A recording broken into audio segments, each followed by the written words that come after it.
मेरे गांव का वो जादूगर जब्बार, जिसे लोग काले इल्म का बेताज बादशाह कहते थे, उस शाम मेरे सामने किसी हारे हुए जुआरी की तरह बैठा था। उसके माथे पर पसीना था और हाथों में हल्की सी थरथराहट थी। उसने गला साफ करते हुए कहा, आमिल साहब, मैंने उम्र गुजार दी जिन्नात को अपनी उंगलियों पर नचाते हुए, लेकिन चिपलूण की उस लड़की पर जो बला है वो किसी के काबू में नहीं आ रही। वो शैतान नहीं, साक्षात मौत है।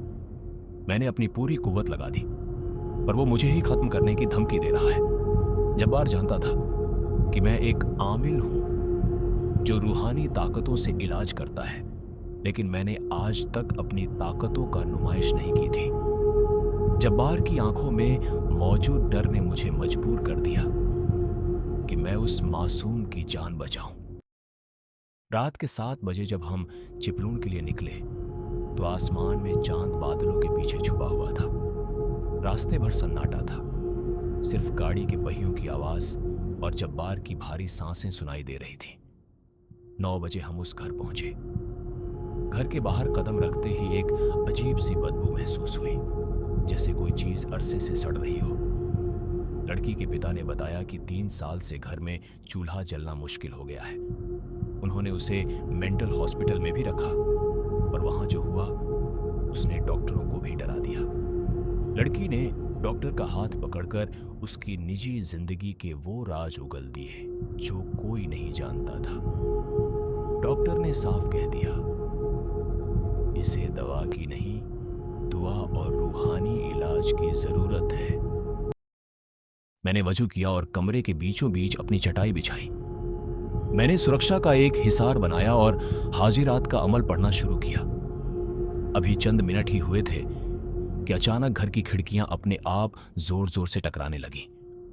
अंदर के कमरे से एक चीख गूंजी, ऐसी चीख जो किसी इंसान की नहीं हो सकती थी। वो लड़की भागती हुई आई और मेरे हिसार के ठीक बाहर आकर रुक गई। उसकी गर्दन 180 डिग्री तक मुड़ रही थी और आवाज में कई लोगों का शोर था। वो मखलूक चिल्लाई, ऐ आमिल, तूने यहां आने की हिम्मत कैसे की? क्या तुझे अपनी जान प्यारी नहीं? देख, तेरा ये जादूगर जब्बार कैसे कांप रहा है, तेरा भी यही हाल करेंगे। मैंने अपनी आंखें बंद की और अपने अमल का जोर बढ़ाया। जैसे ही मैंने रूहानी मखलूकात को, उन शैतानों को कैद करने का हुक्म दिया, कमरे का तापमान एकदम गिर गया। बर्फ जैसी ठंड और चारों तरफ से रोने और गिड़गिड़ाने की आवाजें आने लगी। जो शैतान अभी तक दहाड़ रहे थे, अब वो जमीन पर लौट रहे थे।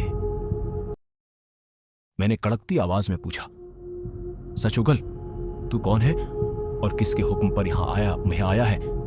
उस लड़की के जिस्म से एक भारी गूंजती हुई आवाज निकली, हम खुद नहीं आए, हमें बांधा गया है। हमें एक बड़े जादूगर ने इस लड़की को बर्बाद करने के लिए भेजा है। हमें कसम दी गई है कि जब तक ये लड़की या इसका खानदान खत्म ना हो जाए, हम इसका पीछा ना छोड़ें। जब मैंने गहराई से पूछा तो उस जिन्न ने वो सच बताया जिसे सुनकर वहां खड़े हर शख्स के पैर तले जमीन खिसक गई। गांव का ही एक लड़का, जिसने उस लड़की से शादी का प्रस्ताव रखा था और लड़की के ठुकराने पर उसे अपनी तौहीन लगी थी, उसने एक तांत्रिक को भारी रकम देकर मौत का अमल करवाया था। उसने अपनी हार का बदला उस मासूम की जिंदगी बर्बाद करके लेना चाहा। हकीकत सामने आते ही लड़की के घर वाले रोने लगे। वो लड़का, जिसे वो शरीफ समझते थे, इतना गिर सकता था, किसी ने सोचा न था। मैंने उन तमाम जिन्नात और शयातीन को रूहानी बेड़ियों में जकड़कर उन्हें हमेशा के लिए वहां से बेदखल कर दिया और उनसे दोबारा न लौटने की कसम ली। जैसे ही आखिरी जिन्न उस लड़की के जिस्म से निकला, वो बेदम होकर गिर पड़ी। कुछ देर बाद जब उसने आंखें खोली तो उसकी आंखों में वो 3 साल पुरानी चमक वापस आ गई थी। वो मंजर ऐसा था जैसे किसी ने नरक के दरवाजे बंद कर दिए हों।